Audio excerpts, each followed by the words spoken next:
آپ صلی اللہ علیہ وسلم کو خواب کے بارے میں بتایا۔ آپ صلی اللہ علیہ وسلم نے حضرت زید بن حارثہ رضی اللہ تعالیٰ عنہ کو حکم دیا کہ وہ تعویذ تلاش کریں۔ حضرت زید بن حارثہ رضی اللہ تعالیٰ عنہ نے حضور صلی اللہ علیہ وسلم کے گھر کو تلاش کیا اور آخرکار انہوں نے تعویذ کو ایک کنویں میں پایا۔ تعویذ پھینکنے کے بعد آپ صلی اللہ علیہ وسلم کی صحت بہتر ہو گئی۔ جادوگرنی کو معلوم ہوا کہ آپ صلی اللہ علیہ وسلم کی صحت ٹھیک ہو گئی۔ اس نے آپ صلی اللہ علیہ وسلم سے معافی مانگی۔ آپ صلی اللہ علیہ وسلم نے اس سے معاف کر دیا، لیکن اسے سخت سزا دی گئی۔ اسے مدینہ منورہ سے نکال دیا گیا اور اسے یہودیوں کے علاقے میں بھیج دیا گیا۔ فتح خیبر کے بعد حضور صلی اللہ علیہ وسلم کچھ دنوں تک زرعی زمینوں اور باغوں کے انتظامات اور غنائم کی تقسیم کے کاموں میں مصروف رہے۔ ظاہر ہے ان کاموں کے لیے قیام وہیں ضروری تھا۔ اسی دوران ایک عورت نے جس کا نام زینب بنت الحارث تھا، جو سلام بن مشکم کی بیوی تھی، آپ صلی اللہ علیہ وسلم کو زہر دے کر نقصان پہنچانے کی سازش کی۔ اس نے پروگرام بنایا کہ آپ صلی اللہ علیہ وسلم کو بکری کا بھنا ہوا گوشت پیش کیا جائے اور اس میں زہر ملا دیا جائے۔ پہلے اس نے صحابہ کرام سے معلوم کیا کہ آپ صلی اللہ علیہ وسلم کو بکری کا کون سا حصہ مرغوب ہے۔ لوگوں نے بتلایا کہ آپ صلی اللہ علیہ وسلم بکری کی ران شوق سے نوش فرماتے ہیں۔ اس منحوس عورت نے بکری ذبح کی اور اس کا گوشت زہر آلود کر دیا۔ خاص طور پر بکری کی ران پر زیادہ زہر لگا دیا اور آپ صلی اللہ علیہ وسلم کے خیمے میں لے کر آئی۔ پیارے آقا صلی اللہ علیہ وسلم مغرب کی نماز ادا کر کے خیمے میں تشریف لائے۔ دیکھا تو ایک عورت خیمے کے باہر آپ کا انتظار کر رہی تھی۔ آپ صلی اللہ علیہ وسلم نے اس سے آنے کا سبب پوچھا۔ عورت نے کہا، اے ابو القاسم، میں آپ کے لیے بکری کا بھنا ہوا گوشت ہدیہ کے طور پر لائی ہوں۔ اسے معلوم تھا کہ آپ صلی اللہ علیہ وسلم ہدیہ قبول فرما لیتے ہیں، صدقہ قبول نہیں فرماتے۔ آپ صلی اللہ علیہ وسلم نے صحابہ کرام رضی اللہ تعالیٰ عنہم سے فرمایا، اس سے کھانا لے لو۔ اس کے بعد آپ صلی اللہ علیہ وسلم نے صحابہ کرام سے جو اس وقت وہاں موجود تھے کھانے کے لیے فرمایا۔ آپ صلی اللہ علیہ وسلم نے بکری کا بازو لے لیا اور اسے منہ میں رکھا۔ حضرت بشر بن برا بن معور نے بھی گوشت کا ایک ٹکڑا منہ میں رکھ لیا۔ ابھی آپ صلی اللہ علیہ وسلم نے بازو سے منہ لگایا ہی تھا کہ اس نے خبر دے دی کہ مجھے زہر آلود کیا گیا ہے۔ آپ صلی اللہ علیہ وسلم نے فوراً تھوک دیا، اگرچہ اس کا تھوڑا بہت اثر زبان پر رہ گیا۔ دوسری طرف حضرت بشر بن برا آپ صلی اللہ علیہ وسلم کے ادب اور لحاظ کے سبب کھانا نہ تھوک پائے، حالانکہ آپ صلی اللہ علیہ وسلم نے فرما دیا تھا کوئی شخص یہ کھانا نہ کھائے، اس میں زہر ملا ہوا ہے۔ زینب بنت الحارث کو طلب کیا گیا۔ آپ صلی اللہ علیہ وسلم نے اس سے دریافت فرمایا کہ کھانے میں تو نے زہر ملا دیا تھا؟ اس نے عرض کیا، جی میں نے ملایا تھا۔ آپ صلی اللہ علیہ وسلم کو کیسے پتہ چلا؟ فرمایا، مجھے اس ہڈی نے بتلا دیا کہ میں زہر آلود ہوں۔ آپ صلی اللہ علیہ وسلم نے فرمایا، تو نے ایسا کیوں کیا؟ اس نے کہا، میرے باپ، چچا اور شوہر قتل ہو گئے، میری قوم بھی تباہ ہو گئی۔ میں نے سوچا اگر آپ صلی اللہ علیہ وسلم نبی ہوئے تو یہ زہر آپ پر اثر نہیں کرے گا اور آپ صلی اللہ علیہ وسلم بچ جائیں گے، اور اگر بادشاہ ہوں گے تو ہمیں آپ سے نجات مل جائے گی۔ آپ صلی اللہ علیہ وسلم نے اسے کچھ نہیں کہا اور جانے دیا۔ صحابہ رضی اللہ تعالیٰ عنہم نے عرض بھی کیا کہ اس کو سزا ملنی چاہیے، مگر آپ صلی اللہ علیہ وسلم نے درگزر سے کام لیا۔ انبیاء کرام کی یہی شان ہوتی ہے، اور ہمارے حضور صلی اللہ علیہ وسلم تو وہ درگزر میں سب سے بڑھ کر تھے۔ جن صحابہ کرام نے گوشت منہ میں رکھ کر تھوک دیا تھا ان پر زہر کا اثر کم تھا۔ آپ صلی اللہ علیہ وسلم نے ان سے فرمایا کہ سر میں پشنے لگوائیں، یعنی فاسد خون نکلوا دیں۔ صحابہ کرام نے ایسا ہی کیا، لہٰذا حضرت بشر بن برا زہر کے اثر سے وفات پا گئے۔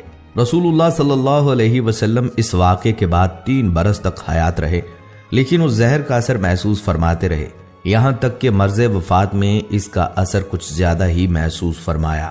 ایک روز حضرت عائشہ رضی اللہ تعالیٰ عنہا سے فرمایا، اے عائشہ، میں نے خیبر میں جو کھانا کھا لیا اس کا اثر آج تک محسوس کر رہا ہوں۔ اسی لیے علماء کرام فرماتے ہیں کہ آپ صلی اللہ علیہ وسلم نے شہادت پائی۔ ناظرین کرام، یہ تھی ہماری آج کی ویڈیو، امید ہے آپ کو پسند آئی ہوگی۔ اگر آپ کو یہ ویڈیو پسند آئی ہے تو ہمارے چینل کو سبسکرائب کریں اور اس ویڈیو کو باقی دوستوں کے ساتھ ضرور